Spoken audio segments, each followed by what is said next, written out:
Hello আমার প্রিয় ছাত্রছাত্রীরা, যারা এই বছর অর্থাৎ 2025 সালে আইটিআইতে ভর্তি হতে চাও, তোমাদের কিন্তু ফর্ম ফিল আপ শুরু হয়ে গেছে। তো তোমরা কীভাবে ফর্ম ফিল আপ করবে তোমাদের কিন্তু স্টেপ বাই স্টেপ দেখানো হবে।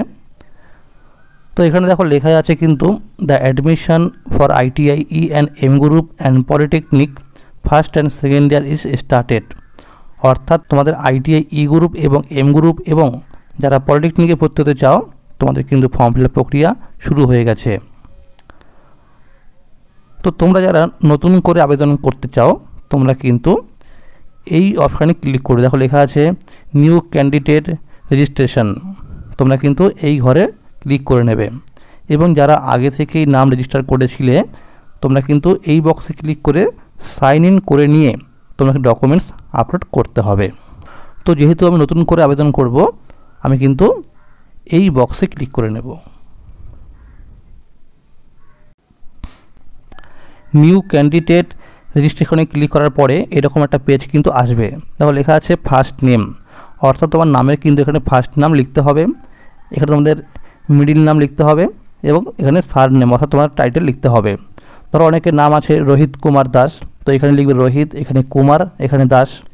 ধরো কার নাম হচ্ছে রোহিত দাস, তো এখানে লিখবে রোহিত, এখানে লিখবে দাস, এরকম লিখতে হবে।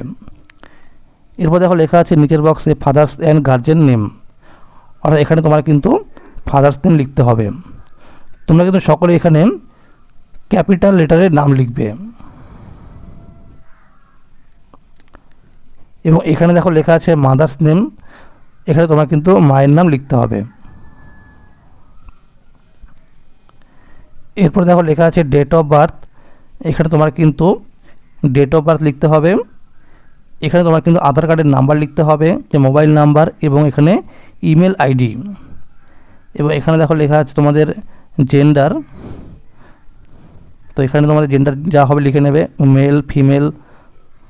তো এখানে দেখো লেখা আছে একটা নাম্বার ক্যাপচা কোড, তোমরা কিন্তু এই নাম্বারটা এই বক্সে লিখে দিয়ে তারপরে তোমরা রেজিস্টার অপশানে ক্লিক করে দেবে।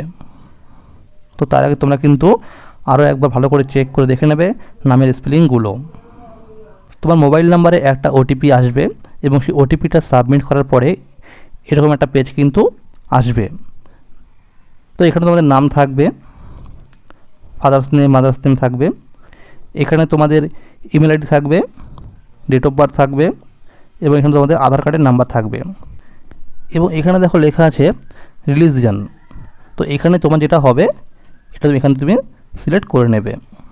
এবং দেখো লেখা আছে কাস্ট ক্যাটেগরি বা জাতি বা শ্রেণী, তো যদি তুমি এসসি এসটি ওবিসি বা তুমি জেনারেল হও তোমাকে এখান থেকে এটা সিলেক্ট করতে হবে।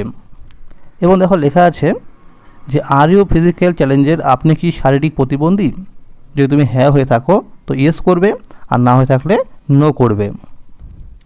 তোমরা মনে রাখবে যারা এখানে এসসি এসটি ওবিসি এ এবং বি বা পিএইচ ক্যাটাগরি তোমাদের কিন্তু সার্টিফিকেট আপলোড করতে হবে। এবং এখানে দেখো লেখা আছে জেন্ডার, তোমরা এখান থেকে কিন্তু জেন্ডারটি সিলেক্ট করে নেবে। এবং দেখো লেখা আছে ওয়েদার ম্যারিড, অর্থাৎ বিবাহিত কি না, ইয়েস হলে ইয়েস করবে, না হলে নো করে দেবে। এবং লেখা আছে ওয়েদার এনরোল আন্ডার কন্যাশ্রী, অর্থাৎ যারা মেয়েরা আছে তারা যদি কন্যাশ্রী প্রকল্পের নাম নথিভুক্ত থাকে তাদেরকে এখানে ইয়েস করতে হবে, আর না হলে নো করে দিতে হবে। এবং এখানে দেখো লেখা আছে হাইয়েস্ট ম্যাক্সিমাম কোয়ালিফিকেশান, তো সর্বোচ্চ শিক্ষাগত যোগ্যতা তুমি যে পর্যন্ত পড়াশোনা করেছো এখানে কিন্তু এটা সিলেক্ট করতে হবে। তো যদি কেউ এইচএস করে থাকো এখানে তো করতে হবে এইচএস পাস। এবং এখানে দেখো লেখা আছে অ্যাড্রেস, তো এখানে তোমাদের কিন্তু অ্যাড্রেস লিখতে হবে। তো মনে রাখবে এখানে তোমাদের কিন্তু গ্রামের নাম বা তোমাদের ওয়ার্ড নাম্বার এখানে লিখতে হবে। এবং এখানে দেখো লেখা আছে name of state union territory, অর্থাৎ রাজ্যের নাম এখানে লিখতে হবে। নেম অফ ডিস্ট্রিক্ট লিখতে হবে, জেলার নাম। এবং দেখো লেখা আছে নেম অফ সাব ডিভিশন, তোমাদের এসডিও কী বা তোমাদের মহকুমা কী এখানে লিখতে হবে। এবং দেখো লেখা আছে পুলিশ স্টেশন এখানে লিখতে হবে, তোমাদের পোস্ট অফিস নাম লিখতে হবে, তোমাদের পিনকোড লিখতে হবে। এবং দেখো লেখা আছে willing to avail vocational PBSSD quota, অর্থাৎ যারা ভোকেশনাল কোটা ইয়েস করতে চাও। তো মনে রাখবে যারা ভোকেশনাল আগে থেকে কোর্স করেছো তারা কিন্তু এখানে ইয়েস করবে, আর যারা করোনি তোমরা কিন্তু নো করবে। তোমরা মনে রাখবে যারা এই ভোকেশনাল ক্যাটাগরিতে অপশানে সিলেক্ট করবে অর্থাৎ ইয়েস করবে, তোমাদের কিন্তু সার্টিফিকেট আপলোড করতে হবে এবং তোমাদের জন্য কিন্তু একটা সিট সংরক্ষণ করা থাকে। এবং এখানে দেখো লেখা আছে in case of duplicate payment the refund option. ধরো তোমার পেমেন্ট করতে গিয়ে তোমার পেমেন্ট ফেল হয়ে গেল, তখন তোমার সেই পেমেন্ট তোমার কোন অ্যাকাউন্ট নাম্বারে পাঠাবে WPSCBD থেকে। তো ধরো তুমি এটিএম কার্ড দিয়ে তুমি পেমেন্ট করলে, তো তুমি যেই এটিএম কার্ড দিয়ে পেমেন্ট করলে সেই অ্যাকাউন্ট নাম্বার যদি তুমি টাকা পেতে চাও, তখন তোমাকে এখানে করতে হবে to the same account from where the money is deducted. আর যদি তুমি অন্য কোনো অ্যাকাউন্ট নাম্বারে টাকা পেতে চাও, তখন তোমাকে এখানে কিন্তু আদার্স অ্যাকাউন্ট সিলেক্ট করতে হবে। তো সমস্ত তথ্য এখানে দেওয়ার পরে এখানে দেখবে তোমাদের সেভ অপশান থাকবে বা নেক্সট থাকবে, তোমরা এখানে কিন্তু নেক্সট করে নেবে বা সাবমিট করে নেবে। তো এরপর দেখবে এরকম একটা অপশান আসবে ITI ই গ্রুপ অ্যাপ্লাই নাও। তো যারা ই গ্রুপ অর্থাৎ 8 পাস গ্রুপে অ্যাপ্লাই করতে চাও তোমরা কিন্তু এই অপশানে ক্লিক করবে, এবং যারা এম গ্রুপে করতে চাও তারা কিন্তু এম গ্রুপে অ্যাপ্লাই নাও করবে। মনে রাখবে যারা ই গ্রুপে অ্যাপ্লাই করতে চাও তোমাদের কিন্তু 8 পাসের রেজাল্ট আপলোড করতে হবে। অনেকে প্রশ্ন করছিলে যে মাধ্যমিক পাসের সার্টিফিকেট বা মার্কশিট দিয়ে আমি ই গ্রুপে অ্যাপ্লাই করতে পারবো কি না, পারবে না। তোমাদের কিন্তু ই গ্রুপে অ্যাপ্লাই করতে হলে তোমাদের 8 পাসের মার্কশিট লাগবে। যদি কেউ এম গ্রুপে অ্যাপ্লাই করতে চাও তোমরা কিন্তু এখানে দেখবে এম গ্রুপের পাশে একটা অপশান থাকবে অ্যাপ্লাই নাও বলে, তোমরা কিন্তু সেই অপশানে ক্লিক করবে এবং দেখবে যে পরবর্তী একটা কিন্তু পেজ আসবে। এম গ্রুপে অ্যাপ্লাই করার পরে দেখবে এরকম একটা পেজ কিন্তু আসবে। দেখো লেখা আছে স্কুল নেম অফ মাধ্যমিক অর ইকুইভ্যালেন্ট বোর্ড এক্সাম। তুমি যে স্কুল থেকে মাধ্যমিক পাস করেছো এখানে সেই স্কুলের নাম লিখতে হবে। এরপর দেখো লেখা আছে select board name of class 10 or equivalent exam. তুমি যেই বোর্ড থেকে মাধ্যমিক পাস করেছো তোমাকে কিন্তু সেই বোর্ডের নাম এখানে সিলেক্ট করতে হবে। ধরো তুমি ওয়েস্ট বেঙ্গল বোর্ড থেকে যদি মাধ্যমিক পাস করে থাকো তোমাকে কিন্তু এখানে West Bengal board of secondary education select করতে হবে। এরপর দেখো লেখা আছে district location of the school of passing the মাধ্যমিক অর ইকুইভ্যালেন্ট এক্সাম। তুমি যেই স্কুল থেকে মাধ্যমিক পাস করেছো সেই স্কুলটা কোন জেলায় বা কোন ডিস্ট্রিক্টে রয়েছে এখানে কিন্তু সেই ডিস্ট্রিক্টের নাম লিখতে হবে। তো এখানে কিন্তু একটা গুরুত্বপূর্ণ বিষয় রয়েছে, এরকম অনেকেই আছে যারা কিন্তু নিজের জেলা ছেড়ে অন্য কোনো জেলাতে গিয়ে সে স্কুলে ভর্তি হয়ে বা মাধ্যমিক পাস করে। তো মনে রাখবে তুমি যেই স্কুল থেকে পাস করবে মাধ্যমিক সেই স্কুলটি যে জেলায় অবস্থিত তোমাকে সেই জেলার নাম লিখতে হবে এই বক্সে। তুমি মনে রাখবে এখানে যেই ডিস্ট্রিক্ট চয়েস করবে তুমি সেই ডিস্ট্রিক্টের মধ্যে যে সমস্ত ITI কলেজ রয়েছে তুমি কিন্তু সেই সমস্ত কলেজে ভর্তির জন্য একটা ছাড় পাবে, অর্থাৎ ডিস্ট্রিক্ট কোটা বলে একটা কোটা থাকে।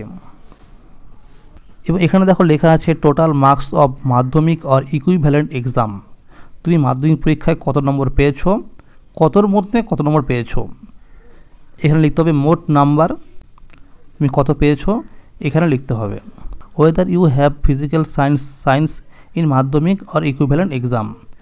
তোমার মাধ্যমিক পরীক্ষার সাবজেক্টে ভৌতবিজ্ঞান বা বিজ্ঞান সাবজেক্ট ছিল কি না, যদি এখানে হ্যাঁ হয়ে থাকে তো ইয়েস করবে। এবং দেখো লেখা আছে full marks in physical science. তো তুমি ফিজিক্যাল সায়েন্সে কত নম্বর পেয়েছো তো এখানে লিখতে হবে। তোমরা মনে রাখবে যারা এখানে নো করবে তারা কিন্তু ITI ভর্তির সময় যখন তোমরা কাউন্সেলিং করবে তখন তোমরা কিন্তু টেকনিক্যাল যে সমস্ত ট্রেড রয়েছে ফিটার, ইলেকট্রিশিয়ান, মেশিনিস্ট তোমরা কিন্তু সেই ট্রেডগুলো চয়েস করতে পারবে না। তখন তোমাদের কিন্তু নন টেকনিক্যাল যে ট্রেড রয়েছে তোমাদের সেগুলো কিন্তু তোমার চয়েস করতে হবে। যেরকম ধরো রাখো ফুড প্রসেসিং, এগ্রিকালচার, তোমাদের কিন্তু এইগুলো ট্রেড চয়েস করতে হবে। এরপরে লেখা আছে full marks in physical science. তুমি ফিজিক্যাল সায়েন্সে তোমার কত নাম্বার পেয়েছো এখানে লিখতে হবে। মোট নাম্বার তুমি কত নাম্বার পেয়েছো লিখতে হবে এখানে।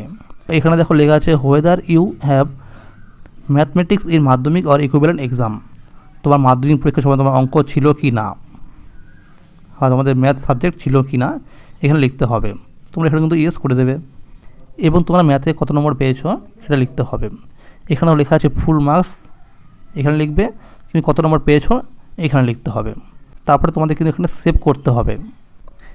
এরপরে তোমাদের এরকম একটা অপশান আসবে, দেখো লেখা আছে ডকুমেন্ট স্ট্যাটাসের ঘরে pending, click here to upload now. তোমাদের কিন্তু ডকুমেন্টস আপলোড করতে হবে। তো ডকুমেন্টস আপলোডে ক্লিক করার পরে দেখবে এরকম কিন্তু অপশন আসবে। তাহলে লেখা আছে recent passport size photograph of candidate, তোমাদের কিন্তু এখানে ফটো আপলোড করতে হবে এবং আধার কার্ড এবং কাস্ট সার্টিফিকেট আর SC ST অফিসে থাকলে এখানে আপলোড করতে হবে এবং মার্কশিট অফ মাধ্যমিক আর ক্লাস 10 ইকুইভ্যালেন্ট এক্সাম, এখানে তোমাদের কিন্তু মাধ্যমিকের মার্কশিট বা রেজাল্ট আপলোড করতে হবে এবং যারা ভোকেশনাল ক্যাটাগরি এস করবে তোমাদের কিন্তু ভোকেশনাল ক্যাটাগরির সার্টিফিকেটটা আপলোড করতে হবে। এবং ডকুমেন্টস আপলোড করা হয়ে গেলে এখানে দেখবে লেখা থাকবে কমপ্লিটেড এবং তোমার কিন্তু পেমেন্ট করতে হবে। পেমেন্ট করার পরে দেখবে তোমাদের সেই ডকুমেন্টসগুলো কিন্তু তোমাদের নিকটবর্তী যে ITI কলেজ রয়েছে সেখানকার স্যারা এটা কিন্তু ভেরিফাই করবে এবং তারপরে এখানে দেখবে লেখা থাকবে ভেরিফিকেশন স্ট্যাটাসের ঘরে কমপ্লিটেড। তো তোমরা এখানে কিন্তু একটা এই দেখো লেখা আছে ডাউনলোড অ্যাকনলেজমেন্ট, তোমরা এখান থেকে এই প্রিন্ট আউট কিন্তু করে নেবে এই অ্যাকনলেজমেন্ট স্লিপটার। তো এরপর দেখো লেখা আছে র্যাঙ্ক স্ট্যাটাসের ঘরে, তোমরা মনে রাখবে তোমাদের কিন্তু জুন মাসের প্রথম সপ্তাহে তোমাদের র্যাঙ্ক কার্ড বা মেরিট লিস্ট দেওয়া হবে। তো মেরিট লিস্ট দেওয়া হয়ে গেলে তোমাদের কিন্তু করতে হবে কাউন্সেলিং অর্থাৎ কলেজ চয়েস ফিলিং করতে হবে। তারপর তোমাদের কিন্তু রেজাল্ট দেওয়া হবে, first phase allotment result, second phase, third phase, তখন তোমাদের কিন্তু ভর্তির প্রক্রিয়া শুরু হবে।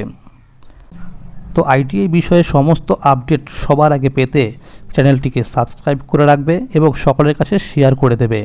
যদি এই ভিডিওটি ভালো লাগে অবশ্যই লাইক করে দেবে। ধন্যবাদ।